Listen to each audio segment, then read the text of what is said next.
Okay, I'm going to give this another shot. Origins, how we became human. Gave you the blooper reel before. A whole day's worth of blooper reel as it came down to it. But I think I've resolved almost everything in the rules to my own satisfaction, to the extent that I can give you a rules summary. But here's the problem. There is still a problem with the enslavement rules. And I'll get to that in a moment and how I'm going to finesse that. All right, so somewhere I have this order of play chart. Unfortunately, there we go. On your turn, whoever you're playing, you get to pick first an innovation, a number of innovation actions equal to your innovation number. And some of the players start off with only an innovation of 1, some start off with 2. That's flexible throughout the game, but it never goes below 1 because your counters can never go below the lowest box. Where those little markers are is what determines how much innovation value you have. And they work their way from right to left. So if you had 1 or 2 actions, well, it depends on which era you're in. If you're in era 1, you have a series of different choices you can make. But you need certain prerequisites to make them. For example, here, you'd need either a hand or an acorn. And those are specified here. Hand is dexterity and technical. Acorns is natural history. Whatever. Okay. Those are different choices you could make. I still don't know what silverback stands for. That's fine. But most of them, for example, drawing a card, that sounds like a good thing. And those cards usually are something that you can play to give you an advantage. But when you play them, they go into your discard pile. Some of the cards are public cards, which will go up for auction. And the players can bid on them using their elder pool, and they basically expend elders from their elder pool. At the beginning of the game, you don't have more than 1, but the mistake that I made in the last game, we're going to see metropolises growing. So the elder pool is limited by the size of the metropolis. See some of the others. Silverback allows you to increase your stability roll, which is good. For that turn, you'll have less of a chance of collapsing. But the cost, perhaps, is to take increased population growth, which, of course, makes your stability harder to make. And the goal here is I want to be able to spread more. You lose innovation, though, because of that, and that could be dangerous. In general, I see the players tended to want to move the counters the other way, off the innovation track onto the population track, which also lowers their chaos chance and, more importantly, increases the amount of things that they can do in innovation actions. Some of these others, locution, that's a specific one that allows you to clear Wernicke's area, which I think on everyone is an exclamation point, which is language processing. I think everyone has 2 exclamation points, so it's a more difficult thing to do. Now, there's a lot of costs to this. To do this, 1, you have to drop, that's what this little symbol means, you have to drop one of your elders to expend it, which means you have to have one, I guess. But also, you end up going into chaos in the turn. Now, going into chaos is bad. You lose half your people. All your cards end up flipped over. If you have slaves, they're released, whatever. It's not a good thing, but it may be your only way of clearing this. I would probably hold off from doing that, though. Lexicalization, I didn't see anybody do this, but if you have a language ability, you can shift a block. that may be an easier cost to take, but it does cost you an extra action that way than going through the chaos and expending an elder.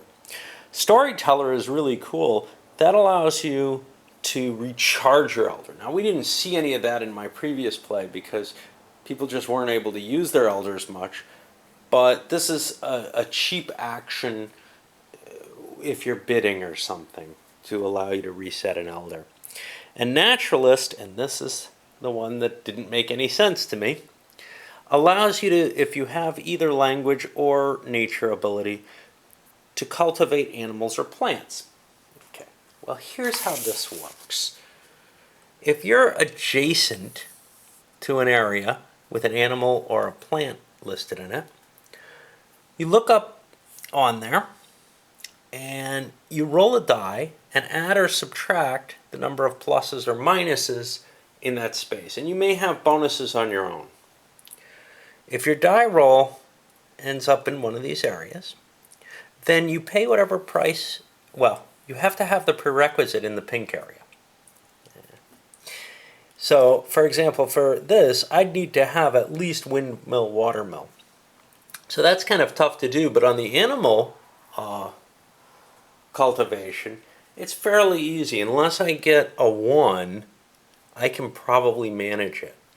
Okay, so actually it's harder to cultivate things with the minuses here, but it's easier here, and you're just going to have to look at the charts and figure out what your chances are in any given case. So what do you get when you do? Well, you get a number of things. One is you move into a metropolis, which changes the game a little bit there. That still counts against as living in that area, and in fact, I believe it's full footprint towards supplier costs. We'll see that. But you also get these bonuses. So in this case, you'd get a footprint bonus and you'd get an energy bonus up to a bound of the value listed. So you can't go above 2 in footprint here, and you can't go above 1 in energy. Okay. Well, likewise, you have that over here when you're looking at the natural resources. Now, I still don't know what SN is. Is that 10? I think it must be. I can't remember my periodic elements. But that's the only thing I can think of that it is, because silver is AG. Oh, wait, does it say? Yeah, it even says there. I just couldn't read it because of the glare. Okay, cool. So with these, it works the same way. You need a certain amount of energy and a certain amount of metallurgy to be able to succeed. And your die roll may end up preventing you from actually succeeding. You can't do that with naturalists, though. You're going to need cards to do that. Now, when we move to era 2 or later, there's a different set of actions that you can take as the innovation. One is invention, which allows you to draw from the deck. You don't need anything. You've got all this stuff already. Education, well, that allows you, like Imitator over here, to draw a card from the top of an opponent's discard pile. Okay? Baby Boom allows you to move your population up to innovation. That's not a good move in general, I think. Again, I think most of the movement is always downward that you desire, but you may have a reason that you want more population growth at one point. Economic stimulation. This is based on your information card. Whichever one you have is highest, that's how many elders you can push up a space. Enter Golden Age. Okay. So on the other side of your card, if you're in a Dark Age, and that's what you start out with in each era, you can enter a Golden Age if you have certain requirements and you perform an innovation action to do so. And the Golden Age gives you a few things. One of which is it allows you to flip one of each of these cards face up if it's already face down. Now, they were all turned face down when you entered a Dark Age, probably, if you did it through Chaos, or if you entered Chaos for some other reason. But that's not a huge advantage. It definitely might be more valuable as you collect these, but the big advantage that I see is that it allows you to then, when you next enter Chaos, to slip into the Dark Age of the next period. And that's the only way of advancing from Era 2 to 3 or from Era 3 to the end of the game. I made some statements about the end of the game situation, which I'll repeat here. At the end of the game, the player who's making that choice, see, the game ends when one player enters that 4th era, or with the expansion, leaves the 4th era into a Chaos era. Making that choice flips all your repertoire cards over, which means that you might have less victory points than you would otherwise. So this is a choice that you have the option on making. You can choose not to leave Era 3 and end the game if you're not going to win that way. And that's, kind of a nice thing, but it means that nobody is going to end the game without winning. Unless they don't like the game, perhaps. Resolve catastrophes. So some of the cards you draw from here are the public cards. And they're not split in half. That's the big thing. Public cards aren't split in half. That's all you have to remember. Public cards give you a number of things, but many of them have a natural catastrophe on the bottom of them. And you have to resolve that here. And you have to turn your public card face up. You can't cheat on this. And the catastrophe takes effect. And those are, there's 3 different types. Volcanoes, which just destroy what's in the area. So, for example, Yellowstone, everything that's living in Yellowstone would die from that. Another is climate changes. You roll a die on this climate change table to determine which one of these cards flips. And they'll have a major effect on which spaces are habitable and which aren't. And the people who are in the no longer habitable ones die. And it might make movement, etc., difficult. And then there's also diseases, which have a specific effect on both the drawing player and a potential neighbor. A neighbor is someone who's sharing the same hex with you or is adjacent to a hex that you live in. What this does is both players who are affected get to move up on the immunization chart. That's a good thing. They also take an elder loss. If they have an elder, they have to kill one off. And that moves him back onto their innovation or population track. And what else happens here? You get 2 fecundity increases. 2 of your innovation markers increases. 2 of your population markers go up to innovation. You're trying to grow people rather than come up with an actual way of solving the illness or something.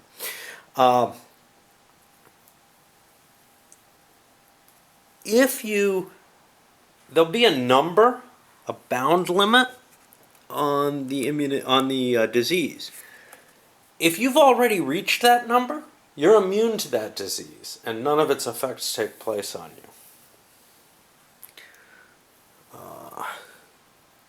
It's not clear, but I think you can still hit your neighbor with it. I'm not sure. Okay. Play cards down to hand size.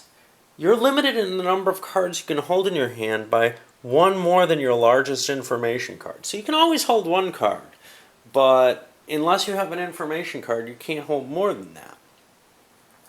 You have to play the additional cards as well as auction off your public cards. The way the public cards are auctioned off is you put it up for bid. If nobody wants it, then you get it. But if someone wants it, they can bid elders that are on producer side, and if they win the bid, the elder gets shifted to an expended side and they get the card. Highest bidder wins. Ties are broken based on these little letters on here. So, for example, this one, the player with letter N would win among tied bids. If N's not in it, then we continue down the line. But again, that only counts if someone bids. Stability roll. Some of the population numbers have a number that you have to roll under. If you succeed in rolling under that, you enter chaos. Remember, I told you chaos is a bad thing. Population actions. You get a number of these actions equal to your population number. Plus you can expend elders to increase that. And remember, elders can be brought back by a number of means, not just by spending actions, but some of the cards allow you to bring them back. Okay, so some of these, acculturation, if you have a higher culture than one of your opponents, you can take one of his elders, if you have space, and put him over on your sheet. And now you've got one of his little cubes that you've got control over until it gets returned. He's a guest worker. Some of these others, trade, that's an agreement. And both players have to agree to make this. One player has to have a higher value in one of these infrastructure tracks, and the other one has to have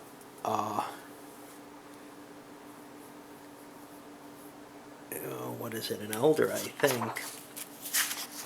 Maybe I'm wrong there. No, I think one player just has to have a higher value. So what comes of this is the guy with the higher value gets an elder out of it. The guy with the lower value gets a point on the track. You're giving technology.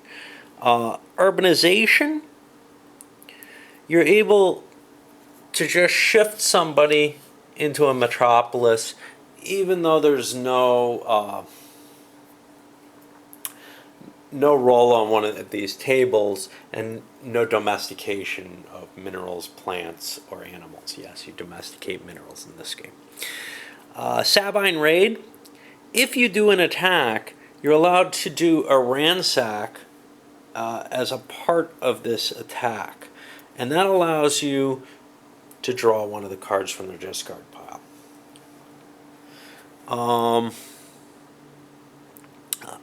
Population increase, you put a unit on the same space as one of your other units, and then it can move 5 spaces. But it's got to find someplace survivable, and that's sometimes very hard to do, as we saw in my bloopers. Migration, you can move a regular unit that's already on the map 5 spaces. You could say, well, why would you want to do one and the other? Because sometimes one unit is in a place where he's preventing you from expanding your population, and you have to move him someplace before you can do an expand population and cover the hexes well. Why? Because we'll get to that in a moment when we do starvation. And then globalization, I don't know about that. That's for the expansion game. It looks pretty simple. Resolve sieges. Sieges are fought a little differently from normal battles. The metropolis is counted as its full footprint, but the attacker gets to count all the spaces that are adjacent to it. And if he wins, he can take the metropolis. If he loses, he probably isn't going to survive. Okay.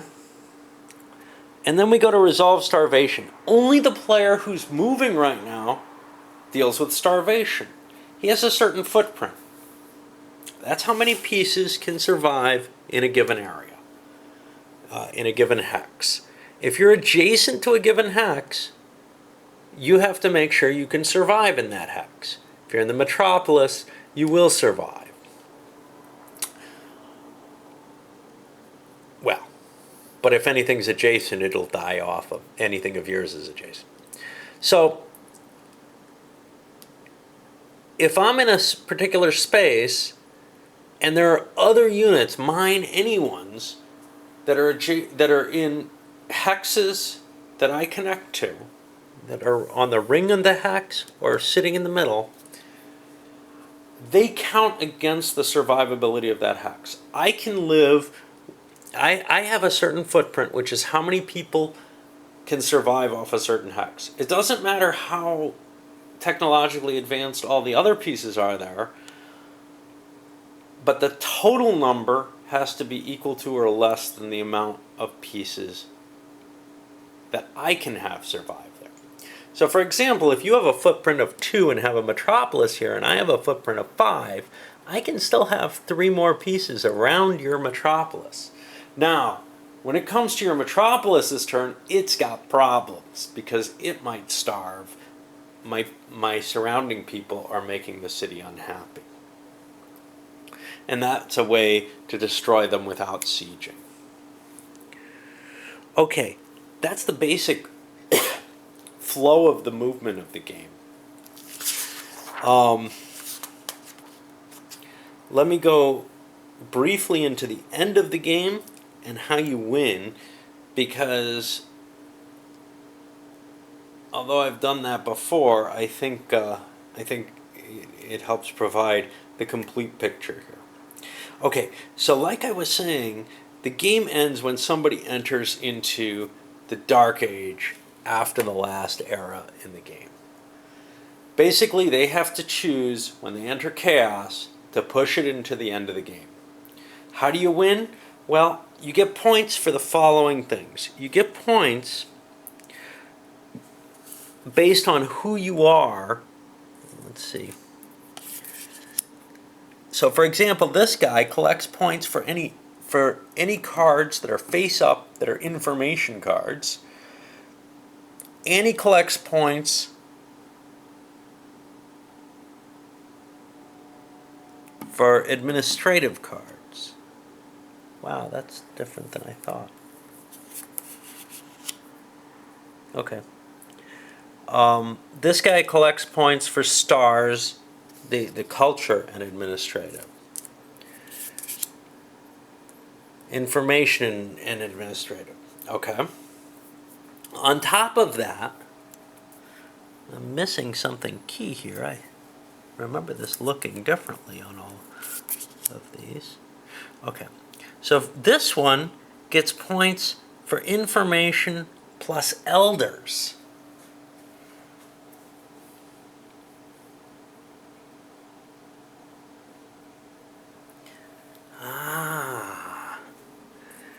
And this one gets points for culture plus elders.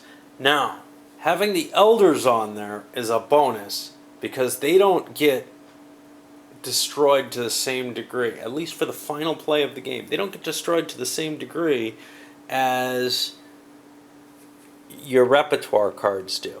These all get turned face down, which means none of them are worth anything if you make that final cross. Okay.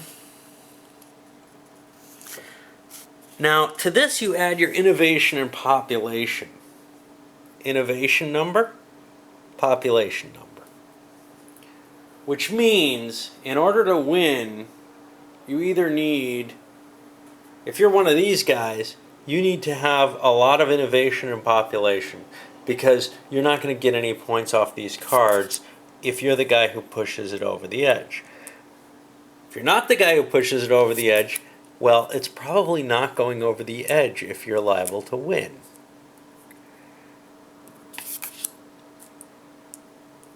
Now the other option, these guys could have a lot of elders over there, which kind of gives them a bonus towards what they need to win the game. They could throw it into chaos and not be as badly hurt. At least that's how I see it. I'm worried that maybe I'm misreading this, as with many things, and that the end of the game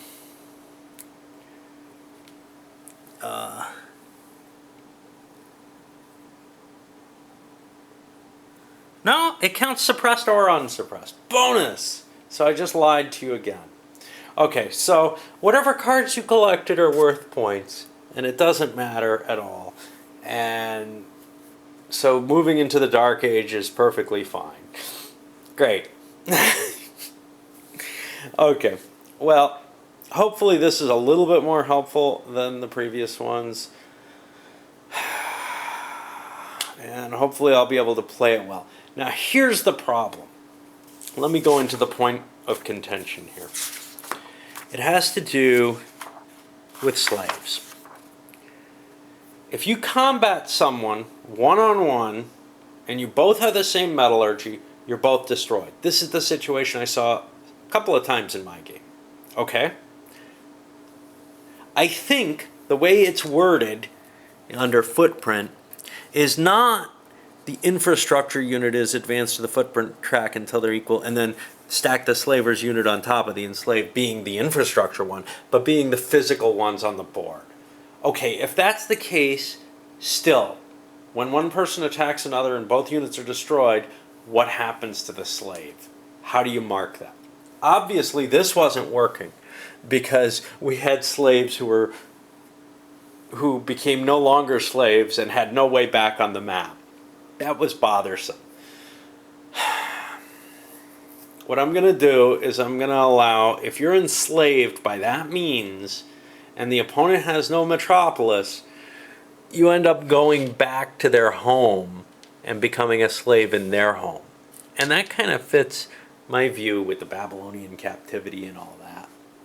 So, anyway, that's my modification to make up for the if both people are destroyed by an attack that makes someone into an enslaved race. I'll give this another shot. It looks like it's a fun game. It's just the rules are really horrendous.